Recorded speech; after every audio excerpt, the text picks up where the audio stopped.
Hello guys, welcome to Coach Bones.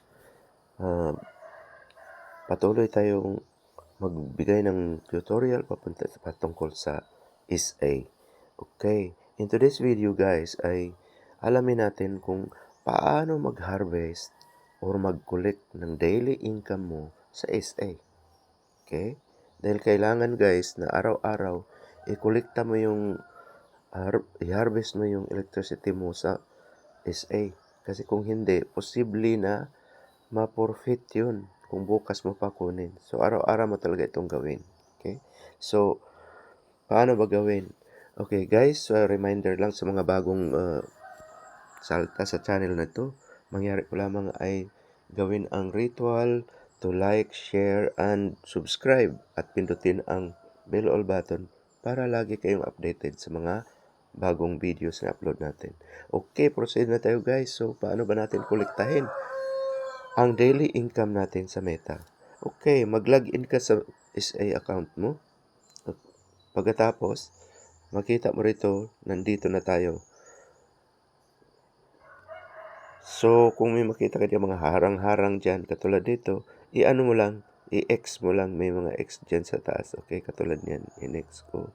Dahil pag hindi mo yan tatanggalin ka, hindi ka makapunta sa sa likod mo. Okay. So, ang gawin natin, punta ka lang sa my account. At dito, para malaman mo kung magkano na ang income mo today, i-check mo lang itong sa kalagitnaan na My Generator, check more. Okay, check more. Okay, at makita mo yung graph guys na tulad ng ganyan, na meron siyang nakataas and then for today, nakababa dahil hindi mo pa kinolekta. So, i-click mo lang itong na orange button, Get Electricity. Sometimes guys, naging gray yan. Ang ibig sabihin lang yan, hindi pa dumating yung income mo today. Pero kahit naka-gray yan, pwede mo pa rin pindutin. Okay?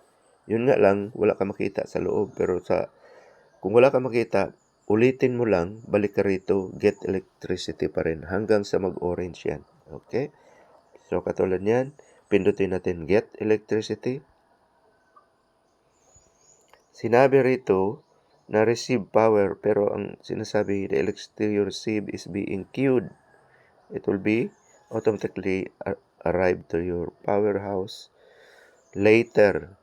Check your powerhouse later. Okay. Meron na tayong confirm button.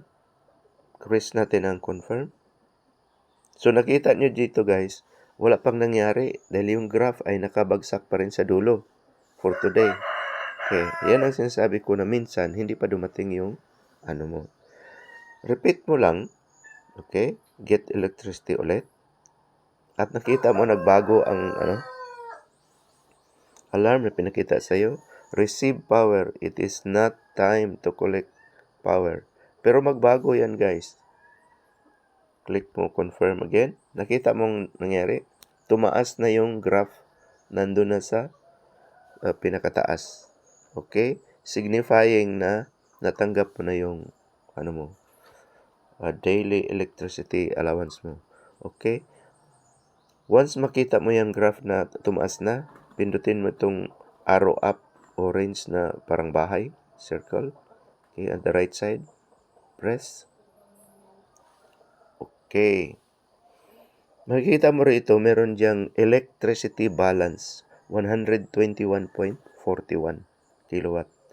Yan yung income for today in terms of kilowatt. So, para maging peso yan guys, makita mo sa baba, meron dyan today's electricity price equals 1 kilowatt 9 pesos. Okay? That means for every kilowatt na meron ka, i-multiply mo yan 9, yun yung ang pera mo. Okay? So, para maging pera yan, pindutin mo itong orange button, Sell Electricity. Sell Electricity. Sa screen na to, tinatanong ka kung magkano ba ang ibenta mo. Pwede ka mag-type dyan, kanina nakasulat dyan 0, tapos may max. Para malaman mo kung magkano ang pwede mong ibenta today, i-press mo lang itong max. Okay. Lumabas na, 121.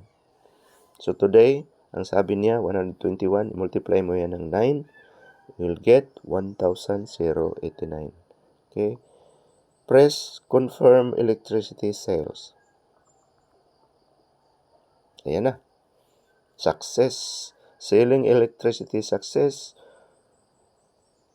Keep working hard to gain more at ang perang natanggap mo ngayon is 1,089. Para malaman mo kung yan ba'y na-credit na sa e-wallet mo, go back to home. May button dyan, orange button sa baba, go back to home. Press. And then, punta ka again sa my account. Yung tao button sa lowest right, my ECC. And then, makikita mo, nadagdagan na yung e-wallet balance mo ngayon. Nakolekta mo na ang income mo for today. Okay. So, anong gawin dito, guys? Either palaguin mo yan, huwag mong withdrawin, or pwede mo na yang withdrawin kung ang income mo ay lumagpas na sa 1,000. Okay? So, hanggang dito na lang ang video ito, guys. So, nakita mo sa SA, talagang araw-araw merong pumapasok na pera.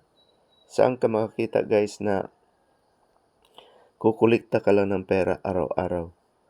At dahil ang minimum limit sa pag-withdraw, guys, is 1,000 pesos, kailangan mo siyang palakihan ang investment mo, guys, para Okay.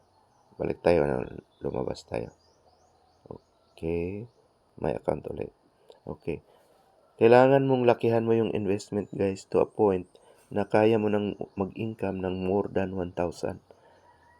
Para daily, pwede kang mag-withdraw sa SA. So, yan ang ginagawa ko, guys. So, kung paano, bumili ng mag-rental ka ng generator. At sa ibang video naman ituro ko kung paano bibili ng more generators. Okay. For today, God bless us all. See you at the top.